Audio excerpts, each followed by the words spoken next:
Southeast Radio's Business Matters with Karl Fitzpatrick. Southeast Radio.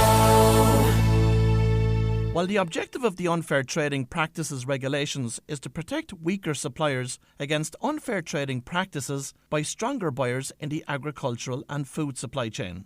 Noel Collins from the Unfair Trading Practices Enforcement Authority joins us now to tell us more. Noel, we'll be discussing the regulations and the sanctions which can be imposed for non-compliance. But as head of the Unfair Trading Practices Enforcement Authority, what are the primary responsibilities of the organisation? Morning, Karl. We're a unit within the Department of Agriculture, Food and the Marine, Karl, and we have a very clear and straightforward remit. It's really to enforce the Unfair Trading Practices regulations which were introduced in Ireland in April of 2021. And really our body of work is really about awareness, engagement with stakeholders, and of course reacting to suppliers' complaints and, where appropriate, taking enforcement action, which can include investigations, etc., right through to bringing proceedings where necessary through the courts where serious breaches arise. And all the regulations themselves actually derived out of an EU directive called the EU Directive for Unfair Trading. So tell us about the context to why it was believed at European level that these regulations were required across Europe. Sure, Karl. That EU directive was eventually published in 2019, but it had been in gestation for about 10 years. Indeed, it was our own Commissioner Hogan, that had championed it at its earlier stages. So there's been much policy debate about this directive and the need for it. And of course, the events of the recent past, the Brexit, COVID, Ukraine war, has shown how vulnerable the food supply chain is, and as consumers we can't take it for granted. And that's why the directive is so important. And I guess it's been recognised at EU level that primary agricultural production is particularly fraught with uncertainty due to the reliance on processes and its exposure to weather conditions. So that uncertainty is further compounded by the fact that agriculture and food products are to a greater or lesser extent perishable and seasonal. So again, it needs to be seen in the context at the EU level through the Common Agriculture Policy evolution. So there have been successive reforms of the Common Agriculture Policy since 92, and they've led to a paradigm shift from price to income support. So primary producers no longer enjoy systemic price supports through market measures. Okay, trade barriers have been removed through more liberal trade agreements, and that's resulted in new prices being largely aligned with world market prices. Okay, so the removal of all those supports have left those at the bottom of the food supply more vulnerable. So protection against unfair trading practices, really that's been the policy context and the need for the intervention at EU level, and why eventually a directive was introduced. The Unfair Trading Practices regulations are of particular relevance to suppliers of agriculture or food products. But how prevalent are unfair trading practices in this space, especially here in Ireland? Yeah, it's a very relevant question that we were keen to find out ourselves, Karl. So what we did earlier this year as an enforcement authority, we undertook a survey of both primary producers, farmers and business-to-business suppliers. About 3,000 farmers took part in this survey in the spring, and about 200 business-to-business suppliers. And basically, they have found that about one in four primary producers, about half the business suppliers surveyed, claim to be subjected to a prohibited trading practice in the past 2 years. So it's a reasonable level. You know, it's something that's clearly validating the need for regulatory intervention in this matter. And what type of prohibitive trading practice came out on top in that respect? So I guess the most common UTPs, for shorthand we use the term UTPs, unfair trading practice, that came through was late payments. So payments for later than 30 days for perishable products, payment later than 60 days for other agriculture and food products.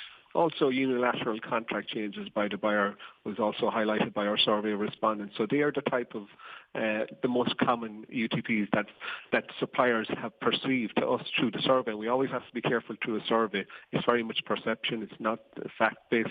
And of course, the legislation is very new, and we asked on a 2-year look-back basis just to understand what's happening in the food supply chain. But it does give us a good indication of what's happening, Karen. And in terms of perception, of course, when you're doing business, the perception in relation to power is very, very relevant. So in that respect, I'm sure that lots of small food producers and suppliers would feel that it was the supermarkets or those that they're supplying their product to that held most of the power, if not all of it, when it came to price negotiation. Well, yes. So I guess the first thing to say is the unfair trading practices don't set out prohibited practices or set out anything to do with price setting. All they say in terms of unilateral contract change is once a buyer and supplier agree a price, the buyer can't unilaterally change that contract. But more broadly, your point is very valid, Karl, and this is very much at a EU level as well, and global indeed for that matter. Power is vested to those at the top of the food supply chain, and I guess that's very, very much informed our approaches in enforcement authority. We really front-loaded our engagement with those players at the very top of the food supply chain in Ireland, the biggest retailers, the biggest wholesalers. And what type of reaction did you get from them once you started engaging with them? Yeah, well, I guess our approach really has been to try and develop a culture of compliance with the regulations, Karl. What we've done is we've asked those biggest players to nominate liaison officers. So we have liaison officers that meet with us on a reasonably frequently basis. And I guess what we have done in our approach is we've requested implementation reports from those largest businesses to tell us what they're doing to ensure that they're being compliant with the regulations. So we're challenging them to demonstrate to us that they're being compliant with the regulations. And to date, we're reasonably happy with their approach. We continue to challenge them, and we also continue to take feedback from supplier stakeholders and supplier representative bodies and through market intelligence about what's actually happening in the food supply chain, and taking that back to our liaison officers to say, listen, these are issues that are coming back to us as being highlighted in the food supply chain, and we're ensuring that they're fully compliant with the UTP rules in the context of what is set out in the legislation that's prohibited. So we're reasonably happy with our engagement with the biggest players, but it continues to evolve, and it will continue to evolve going forward. So what do the buyers of agricultural or food products need to know about these regulations? Well, I suppose there's two high-level messages really in terms of that. Buyers need to know their obligations under the law now, under these unfair trading practice rules, and suppliers, Karl, need to know their rights.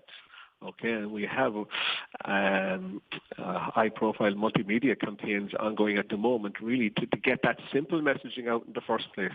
And we're encouraging both buyers and suppliers to get onto our website, utp.gov.ie, where they can learn about what they need to do as a buyer to ensure that your company or business is compliant with the law, and what key actions they need to take to ensure they will remain compliant as a buyer.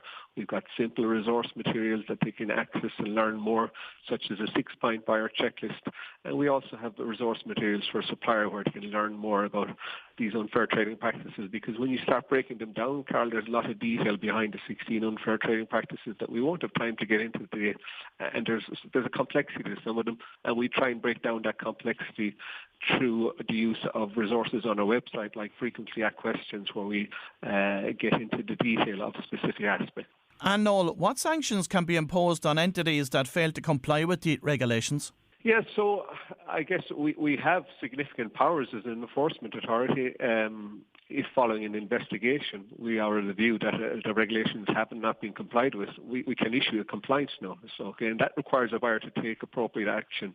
Now, failure to comply with such a notice is actually an offence, okay, and anybody who commits an offence under the regulations is on summary conviction. We can be through the courts, can be a Class A fine or a term not exceeding 6 months or in prison, but on conviction on indictment for more serious offences, a fine not exceeding $500,000 or imprisonment for a term not exceeding 3 years. But I would say, Karl, the strongest power that we may have actually may not even be financial. We have the powers to publish, to name and shame buyers that breach these regulations. That's very clear. Now, that's subject to supplier confidentiality request that will be done in a very sensitive manner, and it's subject to the supplier agreeing it. But that's there, and that's I suppose a hugely important deterrent power. Important to flag also that those headline fines, Karl, will actually be going up very, very soon when a new office, the new agri-food regulator that will take over functions early next year, is the headline fine the Minister has announced this week will be increasing to 10 million. And for any agri-food supplier that believes that the way in which they're being treated is unfair under the unfair trading practices, what is the complaints process that they need to follow? Yeah, so we try to make it easy as possible for suppliers, Karl, to contact us in confidence. You can come onto our website, utp.gov.ie, and you can contact us through an online complaint submission form. So you don't have to talk to anyone, because we realise and we acknowledge there's a huge fear factor, Karl, among smaller suppliers to make any complaint against their larger buyer. So that can be done in confidence. We have our phone number on the website, and we also have an email contact, and we can be written to. And if people don't have access to those facilities, we have a free post facility where suppliers can contact us. And again, recognising that even withstanding all those multiple channels where we can be contacted through, Karl, some suppliers are still reluctant because of that fear factor to make complaints. We more recently have established on our website, utp.gov.ie, an anonymous confidential tip-off form. Okay, so that's if a supplier doesn't want to even put their name forward. They can provide us with evidence that indicates what they believe to be breaches of unfair trading practices and regulations. And we're not just solely targeting suppliers with that. We're also targeting buyers, employees of buyer businesses that may see that certain practices are going on that they don't agree with. It's almost akin to almost a whistleblower type tip-off that can be provided in confidence to us as an enforcement authority. And if we get sufficient evidence, we will obviously act on that. And so we're encouraging and we want to highlight that these resources are available to actors in the food supply chain where they may be aware of breaches of these regulations. Noel, the government is committing significant resources to this area over the coming years. You mentioned that the government is setting up its own independent regulator. You're currently operating under the Department of Agriculture, but there is a new standalone regulator coming into place in Q1 next year. Talk to us about what's happening there. Yeah, so this is reflective of the current programme for government commitment, which was to establish a standalone independent statutory authority to enforce the Unfair Trading Practices Directive. The reason that didn't happen straight away, Karl, is because under EU law, all member states were required to transpose the legislation for the UTP in their own respective member states by the 1st of May of 2021. Now, we didn't have time to establish primary legislation to establish the new office in time for that, and that's why there's an interim enforcement authority, i.e. ourselves, based within the Department of Agriculture. Now, what's happened is that primary legislation, which is a bill which is known as the Agriculture and Food Supply Chain, has been making its way through the pre-legislative scrutiny process, and the Cabinet have approved this week. I think on Tuesday, the Minister announced that bill will be introduced to the House and the Oireachtas very shortly, and the timing when the responsibility of when the UTP enforcement functions will transfer to the Department to the remit of the new regulator on real tour agravia osceolega, which will be subject to commencement order by the Minister. But we expect that will happen very, very soon, Karl. Well, if you've just tuned in, that was Noel Collins, head of the Unfair Trading Practices Enforcement Authority, and I'd like to thank Noel for sharing this information with us this morning. Southeast Radio's Business Matters with Karl Fitzpatrick.